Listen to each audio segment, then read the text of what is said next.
Shalom saudari-saudara yang terkasih. Hari ini adalah hari Minggu biasa yang ke-24. Injil yang kita renungkan Markus 8 ayat 27 sampai 35. Minggu 12 September. Setelah menyendirikan murid-muridnya dari orang-orang Yahudi, Yesus lalu bertanya kepada mereka tentang siapakah dia, supaya mereka, para murid, dapat menyampaikan kebenaran tanpa takut pada orang-orang Yahudi. Lalu Yesus bertanya kepada murid-muridnya, kata orang, siapakah aku ini? Yesus mengajukan pertanyaan dengan suatu tujuan bahwa murid-muridnya harus mengenal dia lebih baik daripada orang banyak. Oleh karena itu pertama-tama Yesus bertanya pendapat banyak orang untuk menguji iman para murid, agar pengakuan mereka tidak tampak berdasarkan pada pendapat umum. Dan mereka menjawab, ada yang mengatakan bahwa Yesus itu Yohanes Pembaptis, yang lain Elia, dan yang lain salah seorang dari para nabi. Namun setelah menanyakan pendapat orang lain, Yesus lalu bertanya kepada mereka tentang hal ini. Dia bertanya kepada mereka, tetapi menurut kamu, siapakah aku ini? Namun dari cara bertanya Yesus ingin membawa para muridnya pada pemikiran dan perasaan yang lebih dalam tentang dia, sehingga mereka bisa saja tidak setuju dengan pendapat orang banyak. Kata-kata berikutnya lalu menunjukkan jawaban kepala para rasul yang merupakan mulut dari para rasul, yaitu Petrus. Maka ketika mereka ditanya dengan pertanyaan itu, Petrus selalu menjawab dan berkata kepadanya, engkau adalah Mesias. Yesus memang mengakui bahwa dia adalah Kristus yang dinyatakan oleh para nabi. Dan sebagai kelanjutannya, Yesus menuntut agar mereka tidak memberitahukan siapapun tentang dia, karena dia ingin menyembunyikan kemuliaannya sementara waktu. Jangan sampai banyak orang yang terganggu karena mengetahui siapa dia sesungguhnya, atau juga karena alasan lain, sebab Yesus ingin menunggu waktu yang tepat supaya memperbaiki iman mereka, iman para murid, iman banyak orang, sampai nanti penyalipannya terjadi. Setelah Yesus mendengarkan pengakuan para murid, Yesus kemudian menyatakan kepada mereka misteri salib. Yesus mulai mengajar mereka bahwa anak manusia harus menderita banyak hal, ditolak para tua-tua dan imam-imam kepala dan ahli-ahli Taurat, lalu dibunuh, dan setelah 3 hari bangkit kembali. Namun para saudara, para murid tidak mampu memahami kebenaran ini. Mereka tidak mampu memahami kebangkitannya. Mereka hanya mampu memikirkan bahwa Yesus tidak boleh menderita. Alasan mengapa Tuhan mengatakan hal ini kepada mereka, menyatakan tentang misteri sengsara, wafat dan kebangkitannya, ialah untuk menunjukkan bahwa setelah wafat dan kebangkitannya, Kristus itu harus diwartakan oleh para saksinya. Sekali lagi, Petrus sendiri membantah pernyataan Tuhan. Oleh karena itu, Petrus menarik Yesus ke samping dan menegur dia. Petrus berbicara dengan perasaan seorang lelaki yang mencintai dan penuh hasrat, seolah-olah dia berkata, hal itu tidak mungkin. Telingaku tidak bisa mendengar bahwa anak Allah harus dibunuh. Para saudara, bagaimana seorang Petrus yang tadinya dikaruniai wahyu dari Bapa begitu cepatnya jatuh dan menjadi tidak konsisten. Bagaimanapun juga, bukanlah hal yang luar biasa bahwa orang yang tidak menerima wahyu tentang sengsara tidak mengetahui hal ini.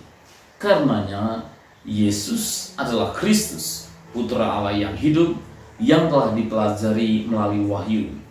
Tetapi misteri salib dan kebangkitannya belum dinyatakan kepadanya. Bagaimanapun juga Yesus harus menunjukkan bahwa dia memang harus mengalami penderitaan. Oleh karena itu dia menegur Petrus. Karena itu selanjutnya dia berbalik dan memandang murid-muridnya lalu menghardik Petrus. Tuhan ingin menyatakan bahwa sengsaranya terjadi demi keselamatan umat manusia. Dan setan tidak ingin Kristus menderita. Dan umat manusia yang diselamatkan, yaitu Petrus yang disebut Yesus sebagai setan, karena Petrus menginginkan hal-hal yang diinginkan oleh si jahat. Dan dari penolakan bahwa Kristus harus menderita, maka Yesus berkata menghardik Petrus, "Enyahlah iblis." Tetapi para saudara, bukan kepada iblis, melainkan kepada Petruslah Yesus berkata, "Berdirilah engkau di belakangku, ikutilah aku, dan jangan melawan rancangan sengsara sukarelaku, karena engkau tidak memikirkan hal-hal yang berasal dari Allah, melainkan dari manusia." Karena Petrus berharap bahwa Kristus menghindarkan dirinya sendiri dari salib. Setelah menyatakan kepada para muridnya misteri sengsara dan kebangkitannya, Yesus menasihati mereka serta banyak orang untuk mengikuti teladan sengsaranya. Dan ketika dia memanggil orang-orang dan murid-muridnya, dia berkata kepada mereka, "Setiap orang yang mau mengikut aku harus menyangkal diri, memikul salib dan mengikuti aku."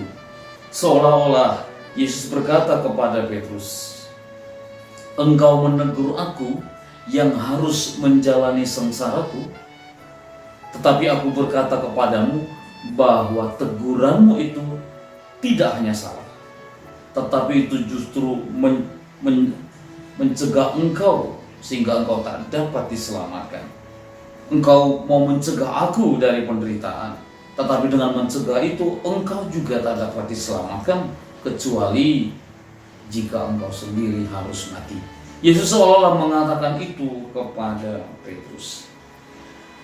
Kemudian Yesus mengatakan bahwa seseorang tidak boleh menyayangkan nyawanya sendiri, namun terlebih lagi bahwa dia harus menyangkal dirinya sendiri, seolah-olah dia tidak boleh sama dengan dirinya sendiri. Dia menghadapi bahaya dan memandangnya seperti seolah-olah orang lain yang menderita, dan ini sesungguhnya demi menyelamatkan dirinya. Sekali lagi, Yesus menunjukkan sejauh mana seseorang harus menyangkal dirinya ketika dia berkata, "Setiap orang yang harus mengikuti aku harus memikul salibnya." Artinya bahkan sampai kematian yang paling memalukan. Karena pada saat itu hukuman salib tampak sangat memalukan. Para saudara, kita harus menyangkal diri kita ketika kita menghindari apa yang kita miliki, dan kita berusaha untuk mencapai sebuah titik di mana kita dipanggil untuk menjadi baru. Dan salib kita pikul ketika tubuh kita disakiti atau jiwa kita menderita oleh perasaan senasib dengan sesama kita. Mungkin terjadi bahwa seseorang menderita, mungkin, namun tidak mengikuti Kristus, karena dia tidak menderita demi Kristus.